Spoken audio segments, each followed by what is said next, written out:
brought to you by Palvi Agrico. आता शेतीसाठी जे काही लागणार ते घरपोच मिळणार, तेही मोबाईलच्या एका क्लिकवर.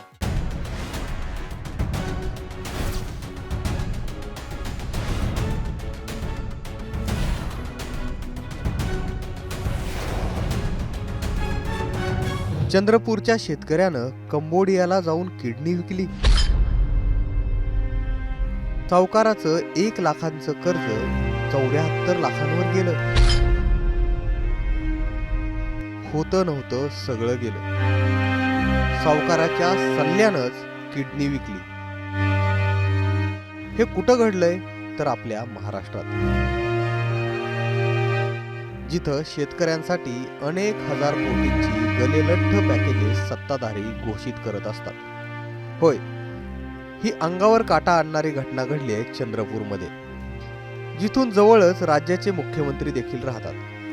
चंद्रपूरच्या नागभीड तालुक्यातलं मिंतूर हे गाव. या गावातील रोशन कुडे नावाचे हे शेतकरी बेकायदेशीर सावकारांकडून घेतलेलं कर्ज फेडण्यासाठी या शेतकऱ्यानं आपली किडनी 8 लाख रुपयांना विकल्याचा दावा केला. तर एवढे जे निर्दयी होते त्यामुळे किडनी विकून टाकणार पण माझी आपली किडनी विक पण पैसे दे. सावकारांच्या कर्जाच्या जाळ्यात अडकलेल्या या शेतकऱ्याला कर्ज फेडण्यासाठी त्याची किडनी विकावी लागली. आता रोशन या सावकारांच्या जाळ्यात कसे अडकले ते बघा. रोशन यांच्याकडे 4 एकर शेती. कुटुंबाचा उदरनिर्वाह याच शेतीवर अवलंबून. शेती फायदेशीर ठरली नाही म्हणून त्यांनी एक साईड बिझनेस सुरू करण्याचा निर्णय घेतला. दुधाचा व्यवसाय करण्याचा त्यांनी निर्णय घेतला. यासाठी त्यांनी गायी खरेदी केल्या. याचसाठी त्यांनी 2 सावकारांकडून प्रत्येकी 50,000 रुपयांचं कर्ज घेतलं. मात्र इथंही नशीब त्यांच्या बाजूनं नव्हतं. त्या गायी मेल्या, पिकही बुडाली, कर्जाचा डोंगर झाला. सावकार त्यांच्या घरी येऊ लागले. त्यांना जे काही देता येईल ते त्यांना दिलं. कर्जातून मुक्त होण्यासाठी त्यांनी 2 एकर जमीन, ट्रॅक्टर आणि घरातील सामान देखील विकलं. पण कर्जाची परतफेड झालीच नाही. वेळेवर कर्ज न फेडल्यामुळं सावकारांनी दररोज 10,000 रुपये व्याज आकारण्याची धमकी दिली. म्हणूनच 1 लाख रुपयांचं हे कर्ज 74 लाख रुपयावर जाऊन पोहोचलं. जेव्हा सर्व काही विकूनही या शेतकऱ्याकडून पैसे वसूल झाले नाहीत, तेव्हा शेवटी एका सावकारानंच त्यांना किडनी विकल्याचा सल्ला दिला.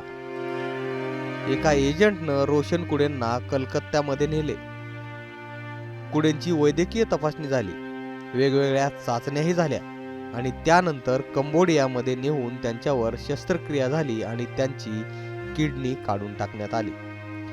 कुडे यांनी ही किडनी 8 लाख रुपयांना विकली. याबाबत त्यांनी काय सांगितलंय हे ऐकलं तर तळपायाची आग मस्तकात गेल्याशिवाय राहणार नाही. माझं नाव रोशन शिवदास कुडे, मिंतूर तालुका नागपूर जिल्हा चंद्रपूर. माझं दुधाचा व्यवसाय होतो. 2017 पासून मी दुधाचा व्यवसाय करत होतो. त्याच्यानंतर कोरोना लागला. कोरोना लागल्यानंतर गायींना लंपी बिमारी आली. माझ्याकडे जे पैसे होते मी ते उपचारासाठी वापरले. त्याच्यानंतर पैशाच्या अडचणीमुळे मी ब्रह्मपुरीला व्याजाने पैसे देते असं माहीत पडलं. मी त्यांच्याजवळ गेलो. त्यांच्याजवळ गेल्यानंतर त्यांच्याकडून मी 1 लाख रुपये मागितले. किशोर भाऊंकडे मनीष गाडबांधे. त्याच्यानंतर यांनी मला आपले पैसे परत करण्यासाठी 15 दिवसांनी व्याज आकारत होते. 15 दिवसात व्याज नाही दिल्या तर 5,000 10,000 रुपये पेनल्टी लावत होते पर दिवसाची. त्याच्यानंतर आपले पैसे काढण्यासाठी लक्ष्मण पुंडलिक उरकुडे यांच्याकडे पाठवले. लक्ष्मणने माझा मजबुरीचा फायदा घेऊन 40% व्याज आकारला 20 दिवसाचा.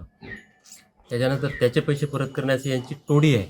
आपापले पैसे काढण्यासाठी बरोबर ते दुसरं एका टीममध्ये बसल्यानंतर ते एकमेकाकडे पाठवल्या जाते आणि माझ्या नावाने ते पैसे घेतले जातात. यांच्याकडे कोरे स्टॅम्प, चेक आणि काही मी चौकशांत ते स्पष्ट करणार आहे सर्व गोष्टी. त्याच्यानंतर मी शेती विकली, ट्रॅक्टर विकली, 2 टू व्हीलर विकले, रिश्तेदाराकडले पैसे पण मागितले आहेत. सोना पण विकला आहे. सोना रिश्तेदाराकडून मस्को ज्वेलरमध्ये सोना पण विकला आहे. गहाण पण आहे, पुण्याला गहाण आहे.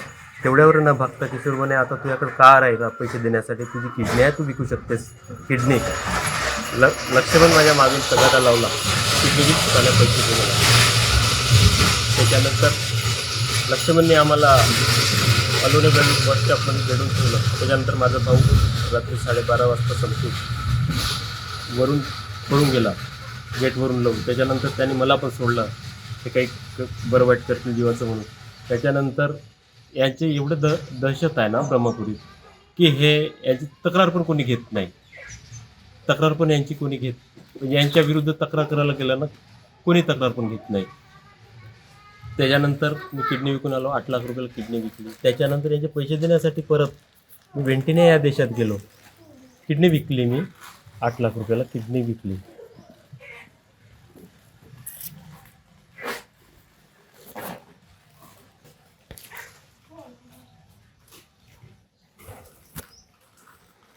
किडनी विकल्यानंतर